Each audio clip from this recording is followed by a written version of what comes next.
की जादुई शक्ति। कौशल्या ने एक रात सपना देखा।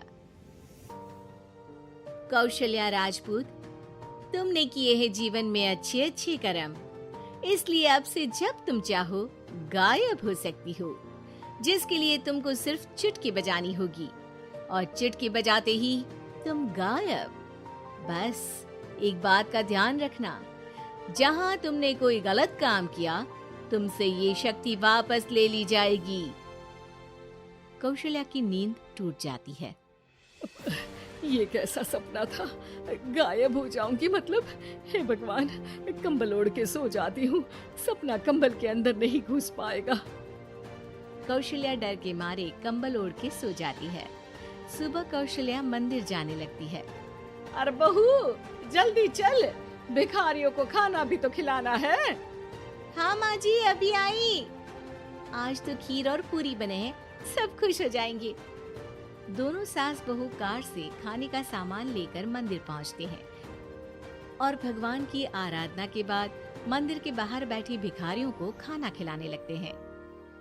दीदी, आप हर हफ्ते आते हो, इतना सारा करते हो हम लोगों के लिए। मैं आपके लिए रोज अलग से दुआ मांगता हूँ। ये तो फर्ज है हमारा। दीदी, थोड़ी पैसों की मदद हो जाती तो अच्छा होता। बड़े चौराहे पे मेरी बीवी भीख मांगती है, उसका इलाज करवाना है, 100-200 रुपए लग जाएंगे। कौशल्या उसी वक्त भिखारी को 500 का नोट दे देती है और दोनों सास बहू वहाँ से लौटने लगती हैं। तभी कौशल्या को कोई शंका होती है। अब बहू रुक, तो मैं भी आई। कौशल्या वापस वहीं जाती है तो देखती है कि भिखारी वहाँ है ही नहीं। कौशल्या को रात का सपना याद आता है। वो चुटकी बजा के गायब हो जाती है और सीधे भिखारी के पास पहुँचती है, पर भिखारी को वो दिखाई नहीं देती।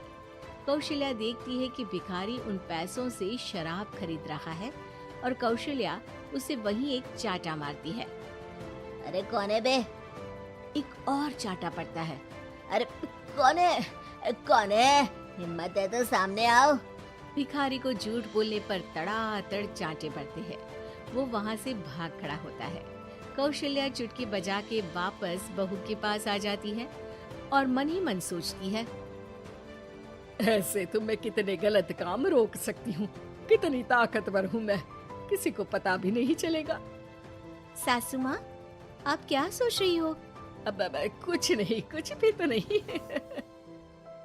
ठीक है, मुझे ना थोड़े पैसों की जरूरत थी। मेरे कजिन भाई है ना, उनकी तबीयत थोड़ी इधर उधर हो रही है।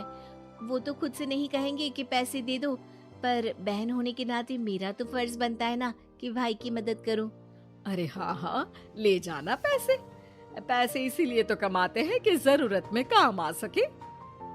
घर पहुंच के कौशल्या अपनी बहू को 10,000 रुपए दे देती है।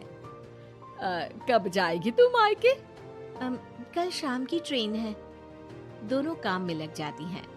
तभी काम वाली दीदी वहाँ आती है। आज ना मैं आप लोगों के लिए पनीर बनाऊंगी। ठीक है, मंगवा लेती हूँ पनीर। पड़ोस की दुकान वाला पनीर दे जाता है और काम वाली बाई पनीर से रेसिपी बनाने लगती है।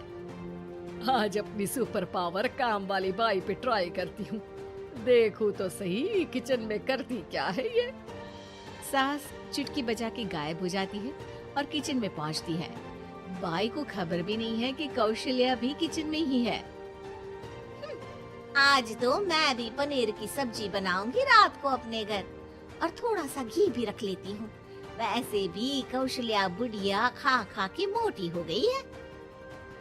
कौशल्या बाई की चोरी पकड़ लेती है और गुस्से में बाई की चोटी ऊपर उठा देती है। बाई को समझ भी नहीं आता कि उसकी चोटी खड़ी कैसे हो गई।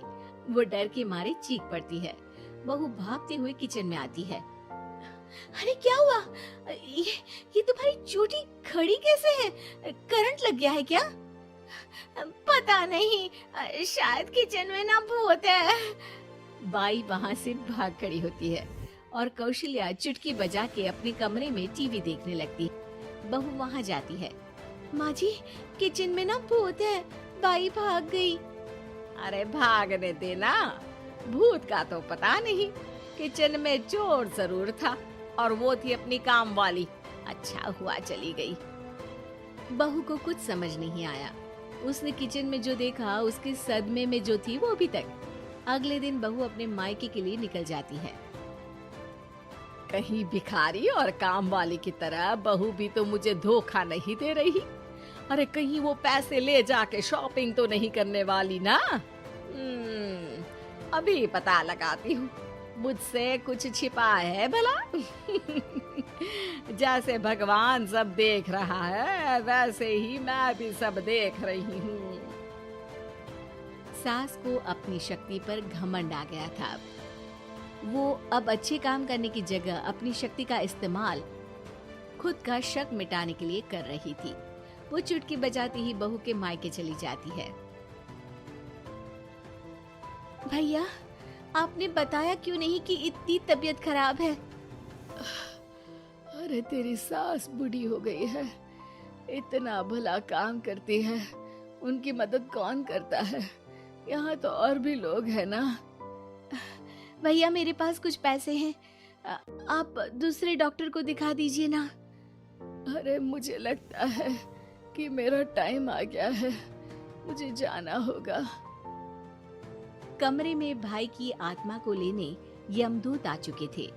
कौशल्या भले ही किसी को नहीं दिख रही थी, पर यमदूत ने उसे देख लिया। यही आत्मा है शायद, परछाई दिख रही है, पहले ही तैयार खड़ी है। अरे आप कौन हो? यमराज का नाम सुना है? हैं? आप यमराज हो क्या? नहीं, हम उनके यहाँ जॉब करते हैं, आत्मा उठा के ले जाते हैं डिलीवरी वाले। चलो अब तुम्हारा टाइम पूरा हो गया। अरे आप शायद ना वो बिस्तर पर पड़े आदमी की आत्मा को लेने आए हो। मैं तो बस यहाँ देखने आई थी कि मेरी बहू कहीं मुझसे पैसे लेकर शॉपिंग करने तो नहीं चली गई ना। मतलब तुम्हारे पास शक्ति है गायब होने वाली? हाँ। तुम ऐसे तुच्छ काम में उपयोग कर रही हो ऐसी दिव्य शक्ति का। अब तो तुमको ही लेके जाऊंगा। अरे नहीं नहीं, कल मुझे किटी पार्टी में भी तो जाना है। अब नरक में ही करना किटी पार्टी। नहीं नहीं नहीं। 3 बार नहीं क्यों बोल रही हो? टीवी सीरियल चल रहा है क्या एकता कपूर का? अरे प्लीज मुझे जाने दो। आप तो उस बीमार आदमी की आत्मा को लेने आए थे ना। गलत डिलीवरी करोगे तो यमराज डांटेगा ना। बात तो सही कर रही हो, पर हमको उस पे दया आ गई। अभी उसकी उम्र ही क्या है, पर कुछ तो लेके जाना पड़ेगा ना। एक काम करो, अपनी शक्ति दे दो, गायब होने वाली। हैं? अरे क्यों? तुम पृथ्वी लोक का भ्रष्टाचार रोक सकती थी, चोरी रोक सकती थी, अरे कोरोना रोक सकती थी, पर तुमने अपनी बहू की जासूसी करना शुरू कर दिया। अरे लेकिन किंतु परंतु। यमदूत सास की शक्ति लेके वापस चले जाते हैं। कौशल्या की परछाई हवा से नीचे गिरती है और जमीन पे आते आते कौशल्या का शरीर सामने आ जाता है। अरे लग गई, कितने ऊपर से फेंका। माँ जी, आप यहाँ ऊपर से कैसे गिरी? अरे समदन जी, आप अचानक कमरे में। सब घबरा जाते हैं। सास बहू को सारी बात बता देती है। ये लो आपके 10,000 रुपये। आपको मुझ पे इतना भी भरोसा नहीं है? अरे बहन, मुझे दर्द नहीं हो रहा है अब, अचानक से सब अच्छा होने लगा है। अरे तो फिर बिस्तर से उठ जाओ और मुझे लेटने दो। गिरी हूँ ऊपर से तो पूरा बदन दुख रहा है। भाई को तो यमदूत ठीक करके जाते हैं, पर कौशल्या देवी दर्द के मारे बिस्तर पर आ जाती हैं।